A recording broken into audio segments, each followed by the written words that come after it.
I'm Stacy and welcome to my old Kentucky home. Today we're cooking up breakfast. This is one of my family's favorites, country ham and red-eye gravy. And then a little later, Jessica's going to show you how to make a bourbon Bloody Mary. So very simple ingredients for today's recipe. We're going to start with 4 slices of country ham. We're going to add some butter, and then we're going to add some day-old coffee. And this is very important because you need it nice and stout. And then we're going to serve it with biscuits, which we whipped up a little earlier. We used the recipe from a previous episode. Let's get started. All right, we're ready to make some red-eye gravy. And the first step is to heat up your country ham because we're going to render the grease off of that to make this gravy. And you're going to want your ham kind of warm and a little browned anyway. So I've got my ham ready. I've got the cast iron skillet really hot. We're going to test that with a little water. Perfect. Now my mother and my mother-in-law like to use an electric skillet, which is fine too, but we're just going to do it in the cast iron today. So we're going to put our ham in there. We're going to cook 2 pieces at a time. You can hear me over that sizzle. I want to give you a little of the background of country ham. It's mainly known in the South, southern states like Tennessee, Georgia, the Carolinas, Virginia, and of course Kentucky are known for this special curing method, which is a salt curing method. It goes back generations. This was before there was refrigeration. So they needed a way to cure the meat to save it. And so they used salt or they smoked it and then they aged it, wrapped it in a cotton sack, and you could eat on this for months, if not maybe years. So even to this day, this country ham that I got, it was pre-sliced, but it was unrefrigerated. It was in the end aisle of the supermarket. And you can get a whole ham and slice it yourself. Today, a lot of people are doing country ham a charcuterie style. So this would be similar to the way the Italians cure their ham, which is ironic that I had an Italian grandmother and a country grandmother, right?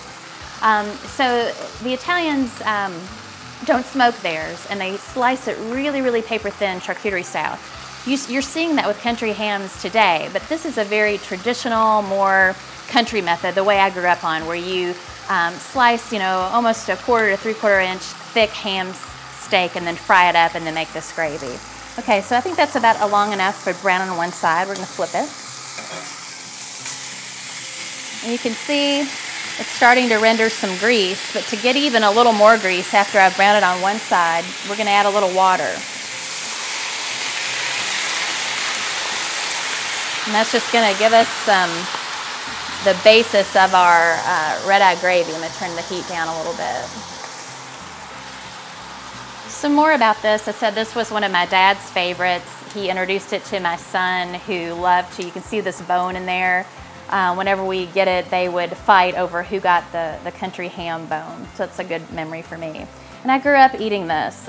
This was way before I even drank coffee. I love the taste. Some people think it's a little too bitter. Some people add sugar to theirs. We don't in the Shepherd family or the Yates family, but it's good stuff. Okay, and I wish you could smell this. So that piece is nice and ready.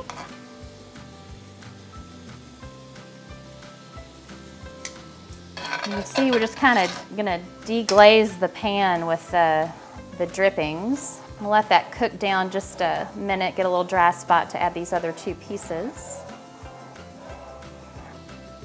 So the term country ham was first used, they think, about the 1940s. Prior to that, in this region of the South, you just called it ham. You didn't know any difference. Now we do say the difference between a country ham, which is the salt cured, very salty by the way, and then we call city ham is just the boiled or the baked ham that you might have on a holiday or put on sandwiches.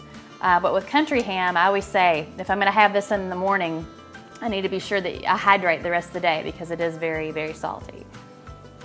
All right, we're ready to take off these last 2 pieces of ham, and you can, I'm not giving you the exact, I'm giving you a recipe that is based on how many pieces of ham that you're cooking or how much grease is rendered up. So I'm going to estimate that is about, I think we've got about 2 tablespoons of the ham grease in there. So we're going to add a tablespoon of butter to that.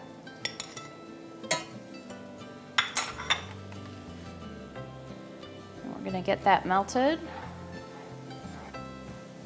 And then to this ratio, so 2 tablespoons of the ham grease, 1 tablespoon of butter, and about a 1/2 cup of coffee. And again, you can make, if you forgot to make your coffee and leave it out the night before, it's not that big of a deal. You can make a fresh pot in the morning, but it really does just really get more rich and flavorful and so I guess to some people's mind, bitter overnight. That's the way my dad liked it, so that's the way I like it. Now this is a very thin gravy. Some people I know, like I said, add a pinch of sugar to cut the bitterness. I don't like to do that. Some people add bouillon to it to make it a little deeper in color and I guess flavor. I don't do that. Some people add flour to it, and actually that's kind of probably called a sawmill gravy if you do that. I like it this really thin consistency, and because you get to do what we here in Kentucky called sopping.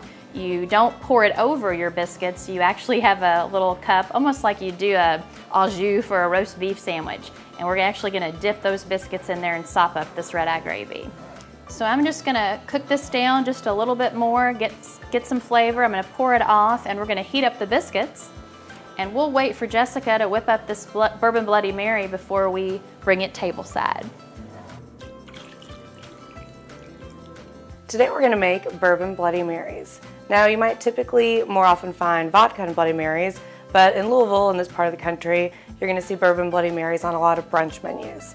So I'm gonna make my base today with tomato juice and then bourbon barrel smoked pepper, paprika, barrel aged Worcestershire, some Tabasco, celery salt, lemon juice, and then we're just gonna top it off with our garnishes.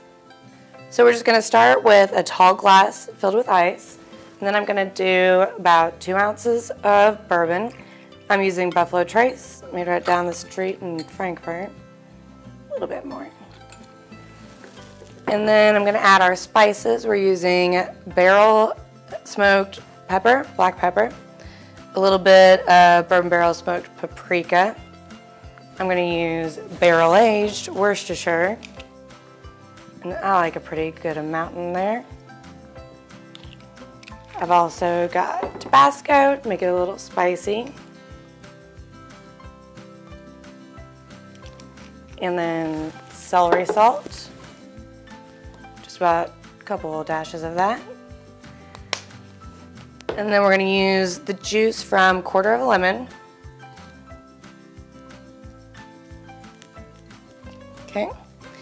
And then we just top that off with tomato juice.